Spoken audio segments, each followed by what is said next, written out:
Monsieur le Premier ministre, Gaza était jusqu'à présent un ghetto où les Palestiniens sont assassinés par les armes, la faim et l'absence de soins. Gaza est en train de devenir un camp de concentration où le niveau de barbarie déployé par l'armée israélienne est tel qu'on doit énoncer des à peu près pour décrire le bilan du génocide en cours. À peu près 80 000 morts, mais sans doute beaucoup plus. À peu près 20 000 enfants tués. 20 000 enfants. Jamais dans l'histoire récente, des enfants n'ont été massacrés en si grand nombre avec un tel sadisme. Tous les jours, des enfants palestiniens sont brûlés, écrasés, démembrés, décapités, abattus d'une balle dans la tête, amputés sans anesthésie, emprisonnés. Et dans cet hémicycle, les complices sont nombreux.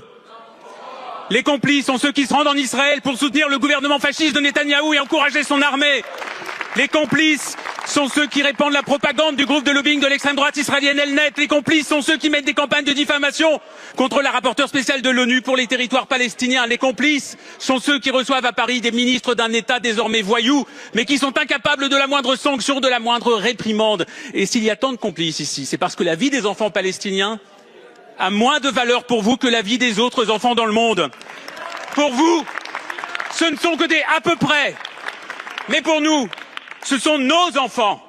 Et comme nos enfants, ils ont un nom, ils ont un visage, ils ont une vie à vivre. Comme Bissane Al-Hindi, qui a été tué dans son sommeil par un bombardement sur sa tente à Khan Younes dans la nuit du 17 au 18 mars dernier.